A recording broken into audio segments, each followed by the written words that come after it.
guys, so we're gonna start going through this small space lateral agility stuff. Don't worry about not having a lot of space. The beauty of being in a small space is you actually can get a lot of repetition because the movements that you do will be a little bit smaller. They don't cost much from an energy standpoint.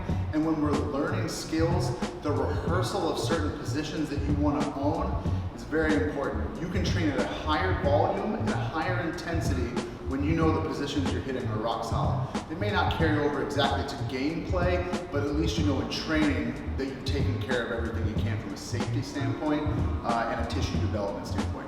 The first one I like to do is a little bit of an evaluation and a drill. It's just a lateral shuffle for one step to a cone and then we stop, right? So what I want to see is a good push and I want to see back to athletic ready, owning it, all right? So I'll go to my right and my left once. Try to do a good job. All right, I want one big push, and I want to stop and be right back at athletic ready, okay? I want to be ready to go in whatever direction I need to. One more. Okay? That's all it is. You might see some people dump over, you might see a little bit of little trouble managing the momentum and the speed, but that kind of gives you an idea of what you need to work on, okay? Okay, so we looked at our lateral shuffle to stop. Say we're having an issue with the plant foot, right? And we're kind of maybe we're turned out or we're sitting back a little bit and we're not maintaining dorsiflexion and our ankle is not getting loaded. It's important, right? So what I want to do is I want to do a couple of drills that will allow you to work on that a little bit in isolation. Again, you're going to be able to get a good amount of repetition because we're not moving. We're not really decelerating lateral momentum. So it's easy on the body, it allows you to drill it, and it's a quick result, right? So the first one is just, I get into a relatively narrow stance so I have somewhere to go, and I'm just gonna split my feet and come back. So I'm here, come right back. All right, so I'm just holding my athletic ready. I'm making sure that I stay dorsiflexed and loaded. I can practice the nice square foot. If I wanna add a little bit of difficulty, I'll just implement a small drop, okay? So we have momentum going sideways or forward, but we also have momentum going down, right? So we want to use gravity. So I'm here on my plate, I'll do a little drop, come back, all right? Again, it's a really small, I have a very small footprint, right? I'm not using any space, I'm not traveling a whole lot. You can get a ton done with these, okay? For a lot of people that are beginners, this is a tremendous strength exercise. The low box is an invaluable tool. All right, so we're gonna come back to our plate or our low box. You can use a plate or a box, whatever you've got. You generally need something that's about between 2 to 4 inches. Anything really higher than that, I've seen people use a 6-inch, kind of like a jerk block box, and that's, it's a little bit too high when it comes to kind of like the pelvic shift that happens. So I like a 45-pound bumper plate. This seems to be the perfect height for a lot of people. What we're gonna actually do is work on pushing now and stopping, right? Again, we're in a really controlled environment, so I can get a bunch of repetitions. So what I'm doing is I'm gonna push really hard and switch to the other side of the box, get that foot out and get my nice loaded ankle and square foot and stop. So I'll do 6, I'll go 3 side to side, and then you'll kind of see what it looks like, right? So I'm here, we're gonna push, over, push, push, push, push. All right, so if you see where I land, I'm ready again, right? I'm hitting that position over and over and over. So that's the rehearsal aspect that we want to work on, okay? If we want to make it a little harder or just challenge the athlete from a momentum standpoint, we can overload it with a band.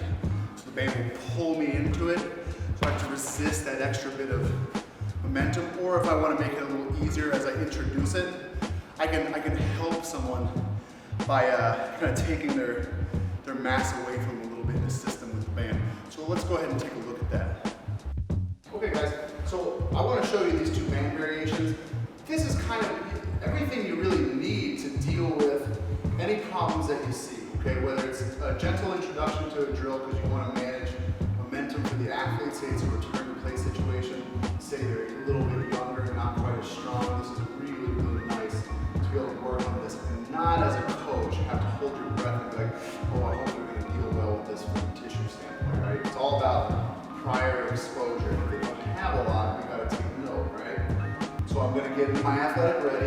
I've got my band kind of pulling me back, so it kind of gives me a cue that I have to push, but then when it comes over to the deceleration effort, it's managing my body weight a little bit for me, okay? So it looks like this. I'm gonna push, and then I make a really nice stop. I'm gonna walk back over the top, because when I go into the band, now it's working against me a little bit, and that's coming next, but I'm not ready. So I'll just do a couple more. All right, so nice and explosive. All right. If I want to make it a little harder, well, I guess I'll just do the other side of the plate. I'm going to use this to accelerate my body, all right? So now my deceleration effort is more significant. It's my body weight plus whatever this is giving me from a momentum standpoint. So I'm here, I'm loaded, I switch, and I really got to get tight, right? Coming back. One more.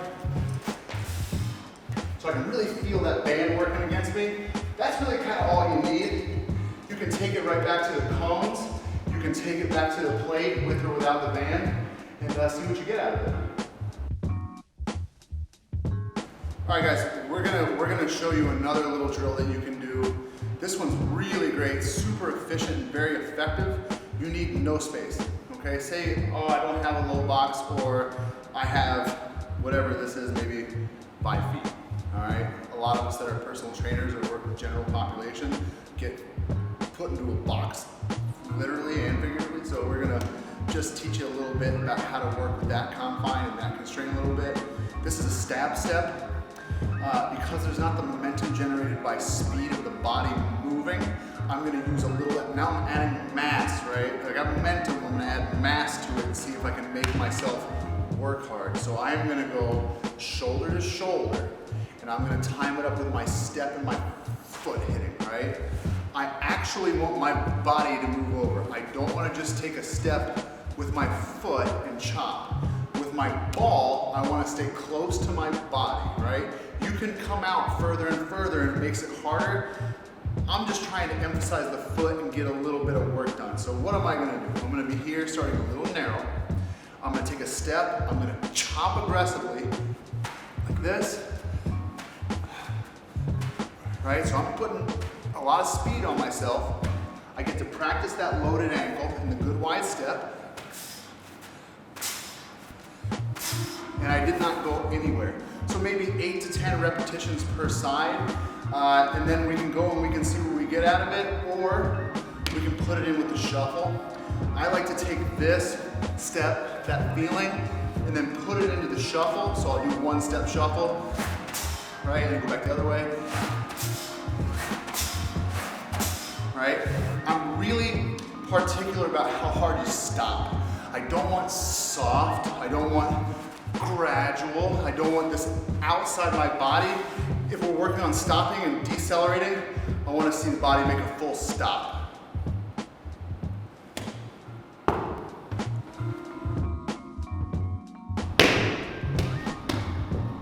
Okay guys, we're going to go through some more kind of deceleration patterns with the lateral shuffle. We worked with the low plate, we worked with the band to accelerate and decelerate our body. Now we have a med ball. So a lot of this stuff is adding momentum. This is gonna add mass, right? So we don't gain weight instantaneously, but we can add one of these little guys. So what I'm gonna do is very easy. It's a stab step, and then it's a lateral med ball chop from shoulder to shoulder. Okay, this is gonna come into play when we see shoulder sway and torso sway upon deceleration. It's gonna look like this. I start a little narrow, I go shoulder to shoulder, and I try to make a really good hard plant, and then I try not to move, right? I can do that in place, maybe 8 to 10 repetitions, and then I like to take it into the shuffle so that we get that feeling and it transfers.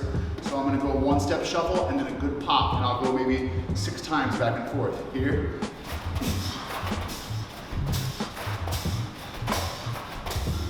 Right? So I'm really making myself work. I'm not doing change of direction yet. I'm just doing a hard stop and linking them together quickly. Again, if you've got lateral trunk sway, this is money. Okay, so we did our shoulder to shoulder lateral guy, right? Now we want to go shoulder to hip. This is a little bit of a different challenge. They address 2 different things.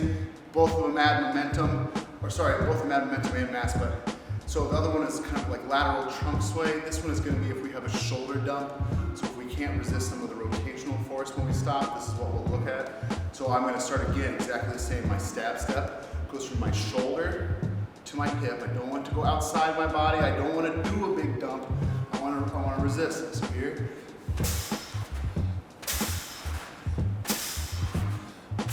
Right, so I'm really pulling on myself. And again, now we want to put it back into the drill that we're looking to affect. So I'm going to go shoulder to hip on the cone and stop, and then I'm going to come back the other way and switch it. So it looks like this. One shuffle, chop, chop, chop, chop, chop, right? So that's kind of that's the other go-to, and there are a million different combinations. You can go overhead and really challenge yourself. Again, you can change arm length and really pull on yourself, but we're just kind of looking at troubleshooting common issues.